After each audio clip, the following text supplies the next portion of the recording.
Revenge with Karen. I don't care if you're on your lunch. Fix it now, Jason barked, slapping a printout on Karen's desk like he was laying down the 10 Commandments.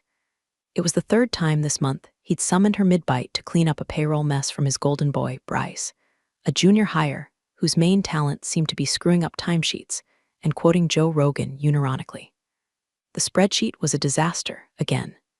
8 hours logged on a day Bryce was out sick. Karen stared at the numbers and muttered under her breath. Did he work it telepathically, or was this just another miracle of executive favoritism? Jason didn't wait for a reply. He never did. He strutted off like he'd just delivered a keynote at Tech's Control Freak, leaving the scent of Axe body spray and entitlement in his wake. Karen sighed, closed her half-eaten yogurt, and got to work again. No thank you, no context. Just that simmering, spoken expectation. Karen will handle it. She always did, quietly, precisely. The way that old boiler in her grandma's house hissed before it finally exploded. And just for the record, this wasn't in her job description. Karen was a senior analyst, not an unpaid nanny for Jason's pack of professional toddlers. She'd been at the company for 9 years, longer than the standing desks, the kombucha fridge, and the so-called chief visionary officer. She trained new hires, smoothed client meltdowns, and patched back-end reporting tools no one else understood. But ever since Jason took over the department last year, it was like she'd become a ghost with a keyboard, visible only when something went wrong. The first time Jason barked at her in front of everyone during a Monday stand-up, Karen blinked twice and said nothing. The third time, took a screenshot of his Slack rant and forwarded it to a private folder she kept labeled just in case. By month 6, she was a curator of chaos, cataloging every backdated timesheet, every time card he edited after hours, every passive-aggressive per my last email buried in corporate doublespeak. And here's the kicker. He didn't even hide it. Jason had this warped philosophy he called motivational discipline. It's how he justified yelling at staff during meetings, forcing unpaid overtime, and humiliating underperformers with what he charmingly referred to as character-building moments. HR didn't bat an eye. They called it agile leadership. Karen called it weaponized mediocrity. Now here's where it gets interesting. Last Friday, Karen was staying late to finish month-end reconciliation because surprise, surprise, Bryce forgot to log a whole week of work. Someone had to clean it up. While double-checking time entries in the shared admin platform, she saw Jason's username pop up. He was editing time cards at 9:48 p.m. for entries dated 2 weeks back. Karen didn't say a word. She just opened OBS and started recording her screen. She may have been exhausted, but she wasn't stupid.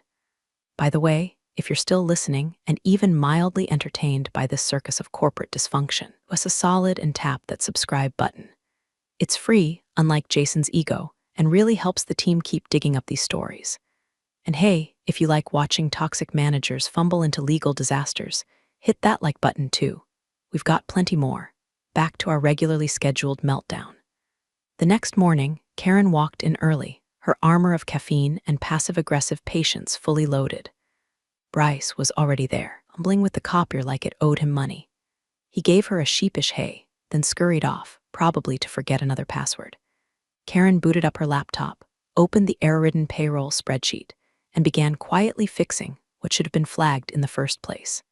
She barely heard the morning stand-up begin behind her until Jason said her name with that false cheer voice he used when he was about to throw someone under the bus. Let's all give Karen a round of applause. He smirked, clapping like a toddler who just saw fireworks. She saved us again from another little Bryce blunder. Real team player. The room gave an awkward chuckle, which is why, he continued, I think it's time Karen took a little break. A week off. Unpaid, of course. You know, mental refresh. Reset that attitude. Karen blinked. Jason grinned like he'd just solved world peace. She glanced around the room. Slack-jawed silence. Even Bryce looked like he wanted to disappear into the printer. Karen didn't say a word, but her hand, under the desk, tapped record on her phone. Voice memo captured. Timestamp logged. Game quietly, irrevocably on. Jason's voice echoed off the break room's beige drywall like he thought he was delivering a TED talk instead of a professional slap in the face. Let's all take a moment to celebrate Karen's dedication. He beamed, standing there in his Patagonia vest and weaponized smugness. She's been working so hard lately, maybe a little too hard. So, in my infinite compassion, I've decided she'll be taking a week of unpaid leave to cool off, effective immediately. Silence. You could hear someone's spoon clink against their mug. A half-eaten muffin hung midair in accounting's hand. Karen just sat there, eyes unreadable, as Jason folded his arms and gave her that look, like he expected her to thank him for the favor. Of course, he added, this is optional if she wants to forfeit her position entirely. That's when Karen realized it. He thought this was punishment, correction, an alpha move. He didn't see it as a confession of guilt or an HR disaster waiting to be notarized. He thought he was disciplining a rogue file cabinet. Karen didn't blink, didn't twitch, just nodded once and quietly stood up, gathering her laptop like she was heading to a routine meeting. Everything okay? Whispered Ava from billing.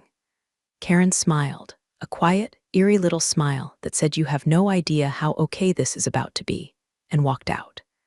Straight past the vending machines, past Jason still monologuing about proactive emotional recalibration, and into her cubicle, where she sat down and opened the voice memo app on her phone. Playback, Karen's taking a week of unpaid leave, or she can find another job crystal clear. No background noise. His voice sounded like the opening line of a deposition. She copied the file to her cloud folder labeled Compliance Portfolio, and then, without drama or delay, opened Outlook. New message. Recipients. Payroll, HR, legal alias. The subject line. Requesting confirmation of employment status change. Body of the email. Per Jason's directive today, I've been instructed to take 1 week of unpaid leave or face termination. Voice recording attached. Please confirm the legality and policy compliance of this action. Karen, she hit send. Then she logged out of the company Slack and went to lunch. By the time she got back, there were 3 replies. We are unable to enforce any unpaid leave without documented HR approval. Legal autoresponder. Your message has been received. If this is time-sensitive, contact redacted. HR, nothing. Radio silence, which told her everything she needed to know. They were scrambling, probably calling Jason into a side room right now to ask what the hell he thought he was doing. Jason didn't show up for the afternoon team call. At 3:17 p.m., Karen watched him pace by her cubicle twice, like a hyena smelling something smarter than him. He didn't speak, but his jaw was tight and his clipboard was clenched like he was trying to manifest a legal degree through osmosis. At 4:06 p.m., she got a Slack ping from Bryce. Just an emoji, eyes, followed by yo WTF was that this morning? Karen didn't respond. She spent the next hour reviewing old emails, hunting, assembling. Pulled up the Excel logs from last March, where Jason manually adjusted 4 entries to reflect voluntary overtime, after she and another analyst had specifically noted they'd been assigned mandatory client cleanup duty on a Friday night. She flagged 2 more instances where her PTO requests had been denied, yet her vacation hours still mysteriously deducted. It was all there. It had always been there. But now, someone had hit record. And Jason had just escalated a mild insubordination into a full-blown legal liability. At 5:13 p.m., she got another email. This one from someone she hadn't heard from in 2 years, Renee, former analyst, now working at a rival firm. Subject line, still got that screenshot from 2022, Karen grinned. Oh, she had it, timestamped, archived, and ready. She clicked reply. Yes, why? Renee's reply was almost immediate. Just filed a preliminary complaint myself. If you're building a case, I'll forward mine too. He did the same crap to me. Let's compare notes. Karen leaned back in her chair. A week of unpaid leave. Sure, Jason, that was cute. She wasn't going anywhere. But his job sure as hell was. Jason hit her cubicle like a rogue shopping cart in a Walmart parking lot, fast, loud, and full of bent-up rage wrapped in business casual. You serious right now? He hissed, leaning in close enough that Karen could smell his panic through the cologne he applied like it owed him child support. You sent the memo to payroll. With a recording, what the hell were you thinking? Karen didn't flinch. Her eyes flicked up to his face, red, twitching at the corners, that fake charming manager mask slipping like a toupee in a wind tunnel, and then back down to her keyboard. I was thinking, she said flatly, that asking for policy confirmation is better than being fired over a team meeting ambush. Jason laughed, one of those short, humorless barks that sounds more like a dog warning a stranger off its porch. You're walking a very fine line, Karen. This isn't how we handle things here. You're making yourself look bad, not me. People talk. Word gets around. Maybe you're not the team player you think you are. Karen, without a word, reached into her bag and casually tapped her phone, already open to voice memos. Red light on, recording live. He didn't notice. Jason kept going, voice low and venomous. You want to act like a liar? Fine. But if you think anyone's going to back you over me, you're delusional. I've got people upstairs who listen when I talk. You've got a spreadsheet and a martyr complex. Grow up. She stared at her monitor, expression unreadable, as he huffed and walked off, straight into his office where he slammed the door hard enough to rattle her stapler. Karen slowly reached over, ended the recording, and saved it with a label she never thought she'd type. Jason threats cubicle 3 p.m.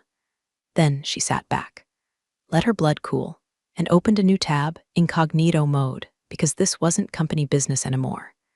This was war, and wars don't get waged on company Wi-Fi. Typed in Ohio Department of Labor wage complaint and clicked the first official result.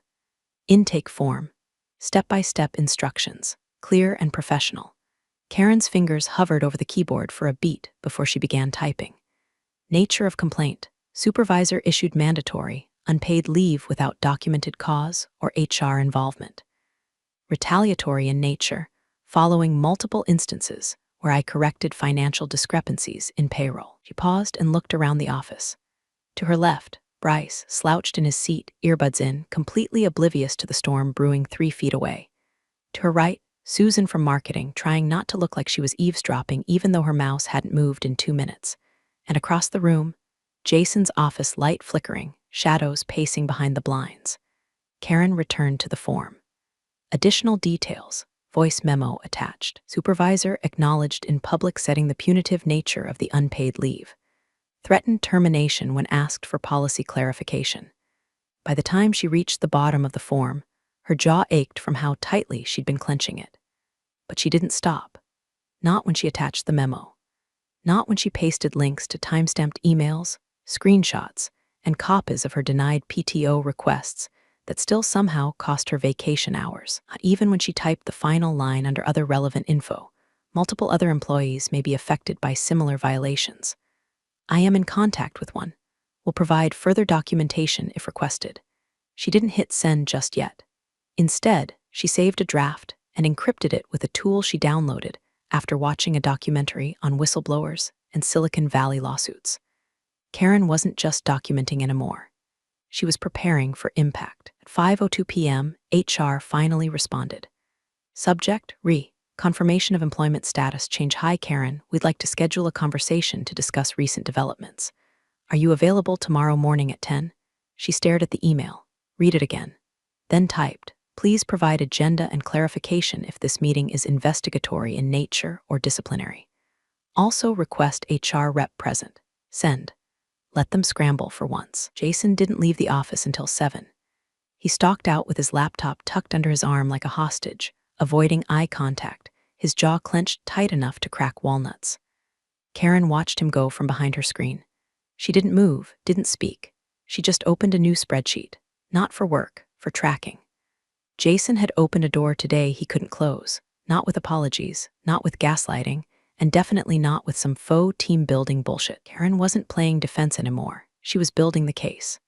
Karen stayed late that night, not because anyone asked her to, but because she needed silence. The office emptied slowly, like a drain struggling to clear after years of soap scum and bad decisions. One by one, the screens dimmed. The chat pings stopped. The fluorescent buzz of forced productivity quieted into something colder. At 7:41 p.m., Karen opened a new folder on her personal drive. She named it Jason Compliance Trail. It started with the obvious. Screenshots from Slack, those passive-aggressive gems Jason loved dropping at 9:59 p.m., 1 minute before clockout. Need this cleaned up before morning, Karen's got it. No please, no thanks. Just assignment by decree, like she was his own personal Roomba. She dug deeper. Saved email thread from July. Jason CCing HR after she dared to ask about a PTO adjustment that never posted. His subject line read concerning tone/pattern of behavior. The kind of vague, corporate hex designed to poison a file without ever saying anything real. She'd saved it. Of course she had. Along with her original Amazabom email asking simply, Could you clarify why my vacation hours were deducted after my PTO was denied? Next folder, timesheets. She pulled up the December archive and found it, an old PDF she'd been asked to sign off on just for compliance.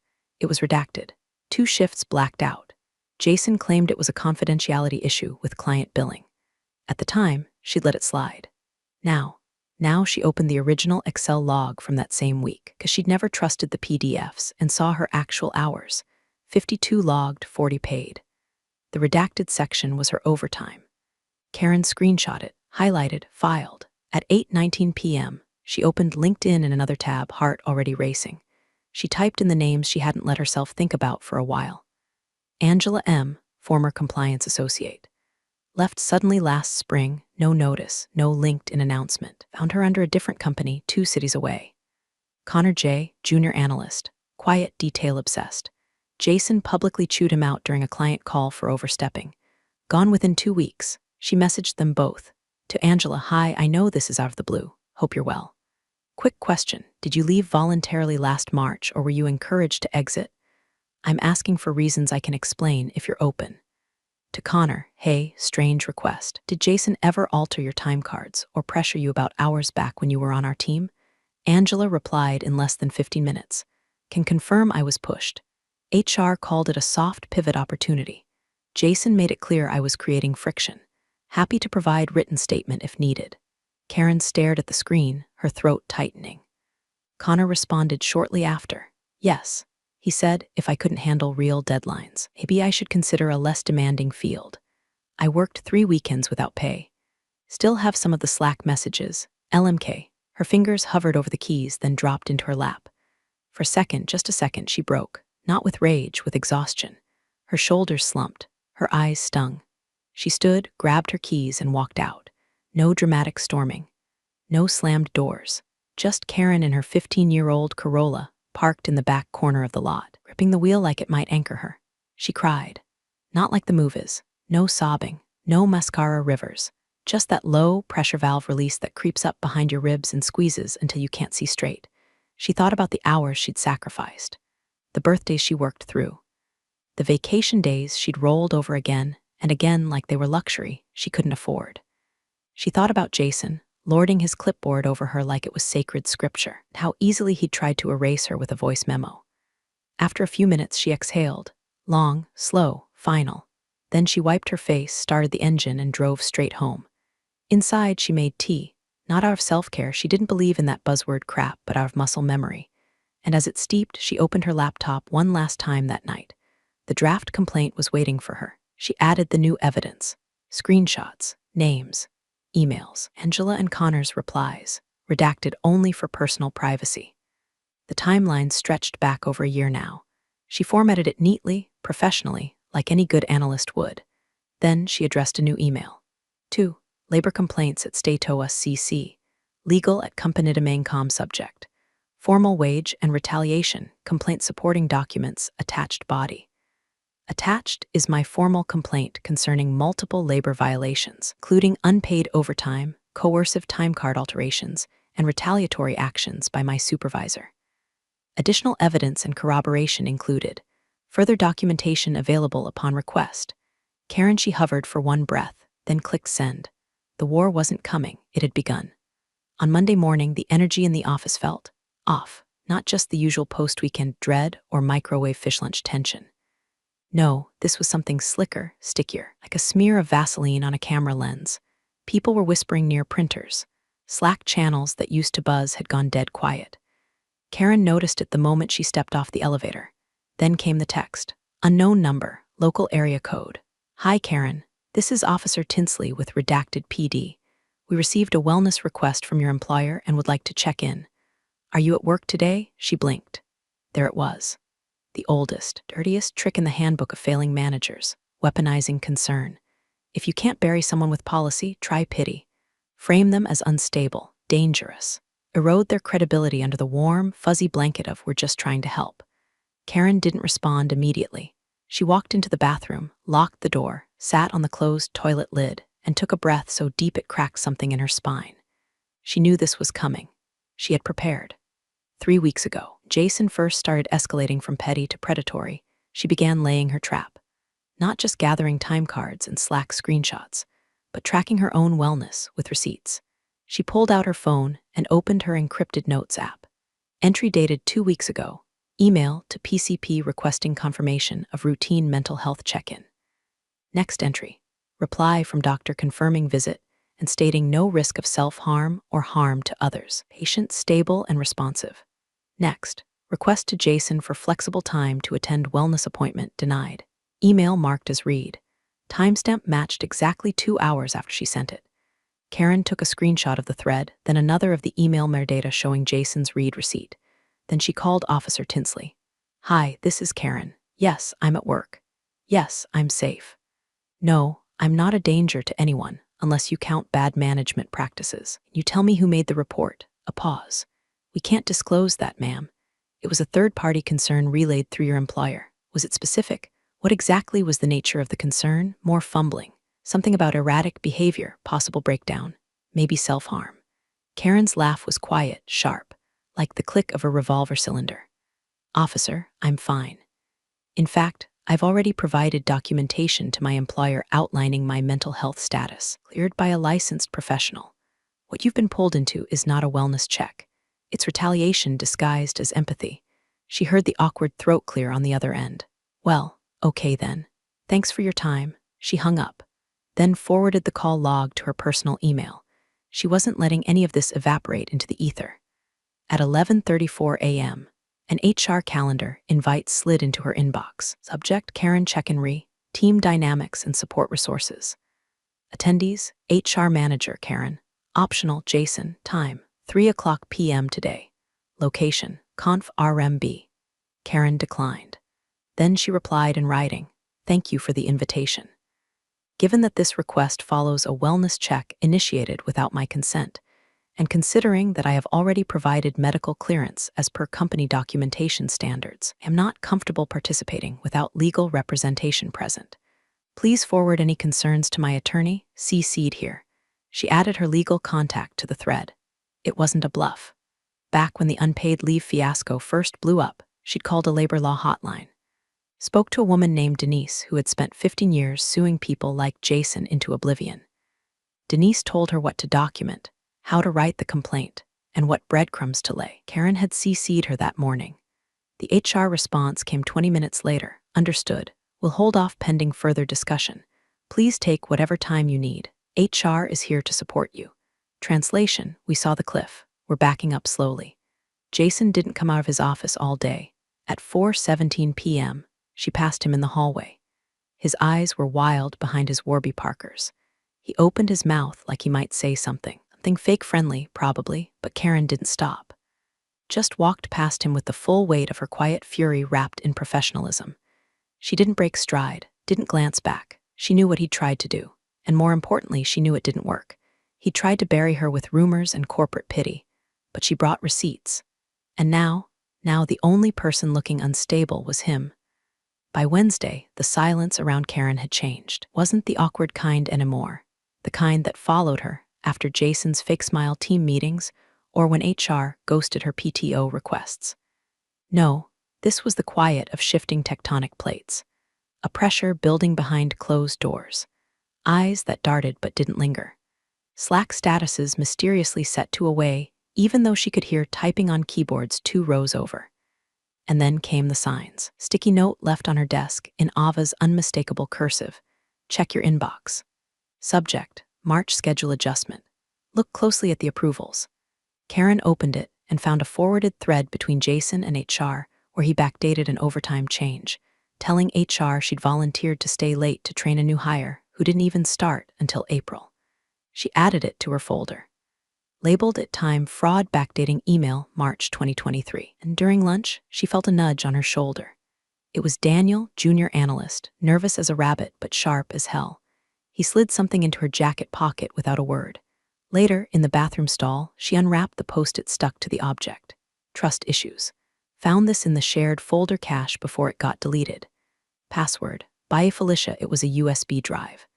Back at her desk, Karen plugged it into her personal laptop. Never company issued. Denise the lawyer warned her about metadata traps, opened the files, and nearly dropped her mug. It was a Slack export. Full team archive, direct messages, private channels, meeting recaps, nothing scrubbed. She clicked into one labeled Hash Manager Notes Private. Line 1, Jason, we need her gone. Start writing her up, make it stick. I don't care what it is, lateness, tone, anything. Just start. Line 2, other manager, you sure? That could blow back. Line 3, Jason, not if she cracks first. She's too passive, we just gotta push the right buttons. Karen stared at the screen for a long time. Then she opened the folder titled Friday Strategy. Screenshots from a planning doc.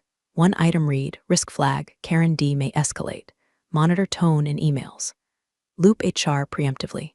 She didn't know whether to laugh or scream. Instead, she highlighted the files and copied them into her compliance drive. The folder targeting tactics.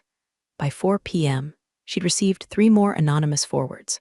One from a former IT tech, evidence that Jason had attempted to request admin access to her Outlook calendar without her knowledge. One from a data analyst, screenshots of Jason trashing her during a morale check call with a client, claiming she was uncoachable and emotionally erratic. And the last, a bombshell, from a senior admin who'd been sitting on it for months, formal HR complaint that had mysteriously never been filed. The PDF was marked as draft only with red-line comments from Jason like, "Strike this, makes it sound too retaliatory." Karen compiled every file, every screenshot, every whisper and weapon disguised as a workflow. The folder now spanned 4 subdirectories, time-stamped, with a spreadsheet index that read like an indictment. She double-checked every metadata tag, every sender address, every image name. Then she opened her email. 2. Labor complaints at Stay Toas, CC. Legal at Companitiming.com, subject. Supplemental evidence case, hash 47321B, body.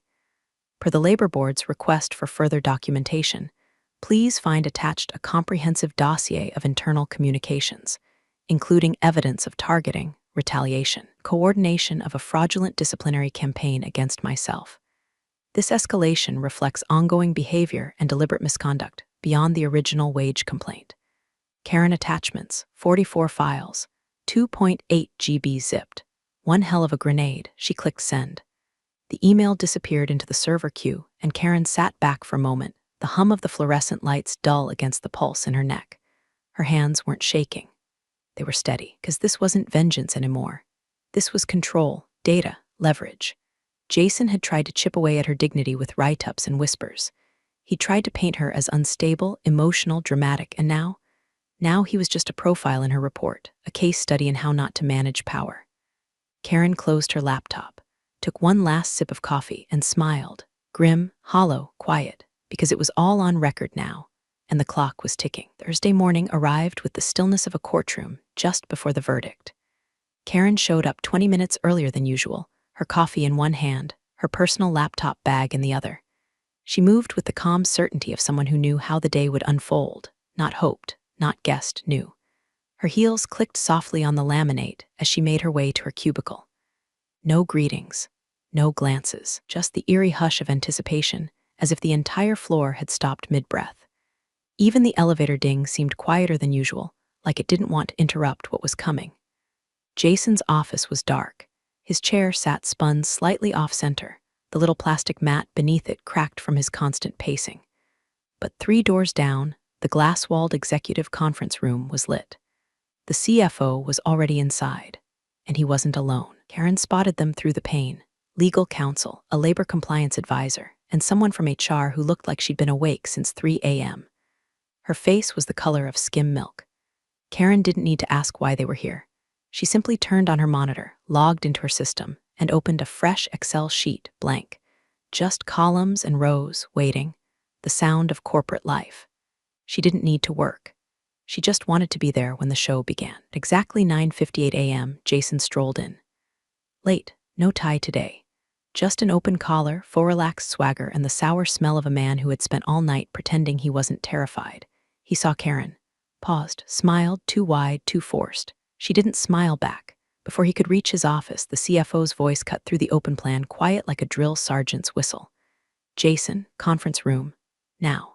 Jason froze mid-step. Floor fell silent. Even the intern stopped chewing her gum.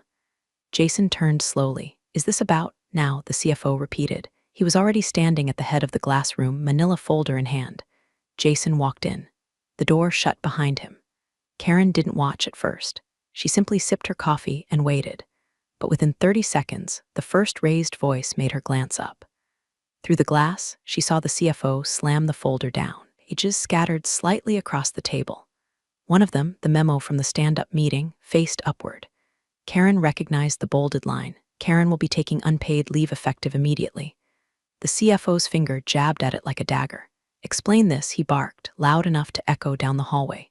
This memo, this recording, this disciplinary action. Jason's mouth moved, but nothing audible reached the rest of the floor. Then the CFO raised his voice again, louder this time. You just turned a performance issue into a $400,000 wage theft lawsuit. That's minimum exposure, Jason. Minimum. Do you even comprehend the level of liability you've created? People were no longer pretending not to listen. Ava had stopped typing altogether. Daniel's hand hovered over his mouse like it was suspended in time. Even the VP from finance had wandered over from the other wing under the guise of getting coffee, now sipping it real slow, eyes locked on the conference room. Karen didn't look smug. She didn't need to, she just watched. Inside the room, Jason fumbled with a response.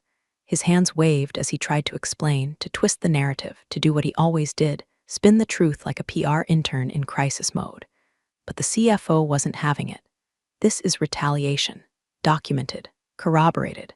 Do you understand how dumb this is, Jason? Looking at class action territory. Back pay, penalties, damages. You gave her a week of unpaid leave without HR sign-off and then tried to cover it up with wellness concerns. That's not management. That's malpractice. Jason's face was drained of color. His forehead glistened. Karen watched the CFO pick up the manila folder again and wave it like a gavel. You've just cost this company more than your entire department's annual budget. I hope your ego was worth it. Words rippled through the glass, through the air, through the floor itself. And just like that, the room broke. HR stood up. Legal closed their laptop. The CFO didn't wait for Jason to speak again. He just walked out, stone-faced, straight past the stunned cubicles and toward the executive wing. Jason stayed seated, alone. He looked like a man who had just realized the gun he'd been waving was pointed at his own foot the entire time. Karen didn't speak, move.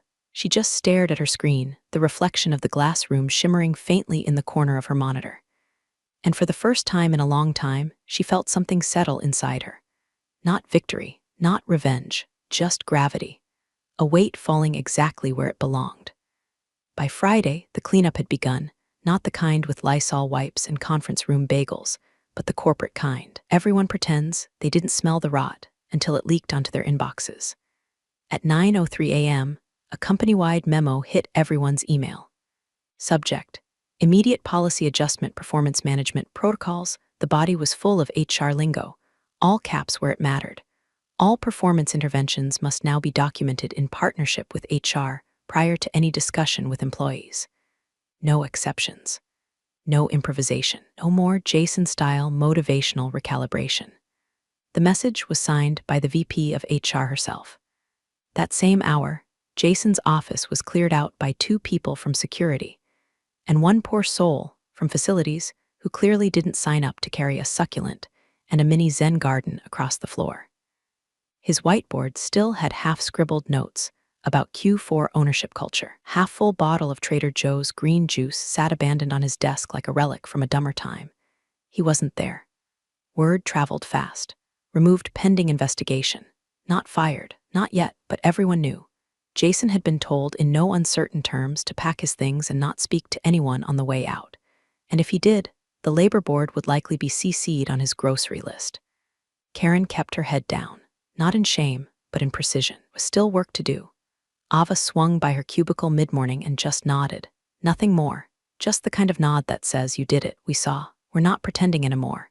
Later that afternoon, HR reached out. Different tone this time. Smoother, more tentative. Hi, Karen, we'd like to discuss your future here. You've demonstrated incredible leadership and resilience through a challenging situation. Would you be open to a new role? Something with more visibility and, of course, a compensation review?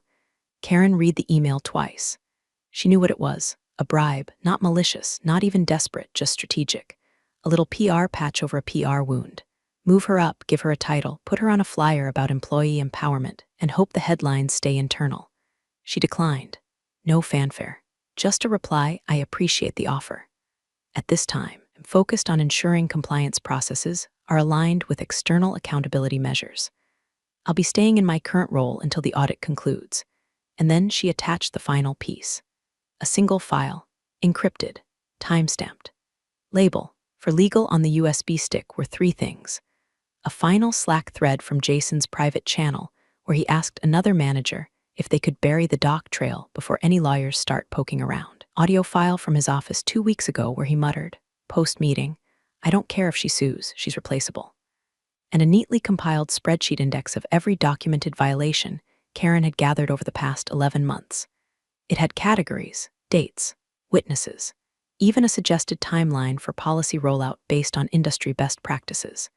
She hand-delivered the USB to legal, dropping it off in a labeled envelope without a word. Just a nod. Then she went back to her desk, took off her blazer, and got back to work, not out of obligation, out of control. Jason had played office politics like it was a contact sport. Karen built a file, he had tantrums, she had timestamps. He left damage, she left evidence. By close of day, another memo rolled out. An external auditor would be brought in to assess the company's compliance posture. Anonymous survey links were sent to all employees, providing feedback regarding managerial oversight. The office buzzed like a disturbed hive, but nobody looked at Karen the same way anymore. Not with pity, not with disbelief. Now it was something different. Respect, maybe, or fear. She didn't need either. She just needed the system to remember. Because people like Jason don't survive sunlight. And Karen had become the sun. Monday morning, the email hit every inbox before the first K-cup had finished brewing. Subject, Personnel Update Department of Strategy and Operations. It was written in the usual antiseptic HR dialect, where termination becomes transition, and massive screw-up gets translated into realignment of responsibilities. But the phrase that echoed across departments, across Slack threads, and across every passive-aggressive group chat was right there in the third line. Termination due to gross misconduct following a formal investigation. No severance, no face-saving exit interview. Just gone, Jason, the man who once swaggered into Monday meetings like he was auditioning for a Netflix reboot of The Office, now reduced to a past tense bullet point in a mass email. There was no all hands, no town hall, just the buzz of printers spitting out new compliance forms and the uncomfortable shuffle of managers realizing they'd better read them this time. By 10:17 a.m., a second email arrived, this one from legal. Subject, Notice of Remediation Measures Body. In light of recent findings, the organization is working with external counsel to assess appropriate settlements and compensation adjustments for any current or former employees adversely impacted by recent management practices. Further details will follow. Translation, we're paying people off because Karen made it impossible not to. She didn't gloat, didn't smirk. She just stood, stretched her spine, opened her drawer. Out came the manila folders, the highlighters, the spreadsheets she no longer needed, every receipt already handed off, every file already backed up. She stacked them neatly, methodically, like she was filing the end of a chapter. As she packed the last of it into a banker's box, someone knocked gently on her cubicle. It was the CFO. No security, no entourage, just a quiet man with tired eyes and a folder under his arm. He didn't step in, shake her hand. He just nodded. Got your memo. All of it, he said. I don't know what this place would look like today if you hadn't said something. Karen blinked. That was the first time anyone had said it aloud, not hinted, not implied. Just said it. He held out the folder. Inside, a formal acknowledgement from legal, a signed document confirming her contributions during the compliance review, a waiver of liability should she choose to stay or go, and, tucked into the back, a personal letter from legal counsel. She didn't open it, not yet. Instead, she nodded back. No offense, she said, but I didn't do it for the company. The CFO smiled faintly. I figured. And with that, he left. Karen turned back to her desk. The box was almost full except for her nameplate. She left that behind because she wasn't leaving. Not really. What she was building next didn't need cubicles or nameplates. It needed leverage, reputation, proof that the quiet ones weren't weak. They were just waiting. She had the name of her consultancy already picked out, bought the domain last week, drafted the mission statement the night after Jason's voice cracked behind that glass wall. Her first clients, HR reps from 3 different companies who'd quietly messaged her through LinkedIn, all asking the same question. Would you consider training our compliance team? She hadn't answered yet. she would. She was ready. Karen took one last look around the office, the place that underestimated her for 9 years, then finally, irreversibly, learned. She picked up her box, walked out without looking back. No applause, no dramatic music, just the gentle click of the elevator doors and the knowledge that her silence had never been compliance. It had been strategy. And when the final report was filed, when the audit closed and the settlement checks went out, when Jason's name became a whispered cautionary tale between cubicles, she wrote one final line in her private journal, the one she'd kept hidden in her bottom drawer for years. He thought I was afraid to lose my job. I was documenting how he lost his. Appreciate you sticking around, you wise old rebels. Smash that subscribe button, or this fossil might just cause another epic fiasco.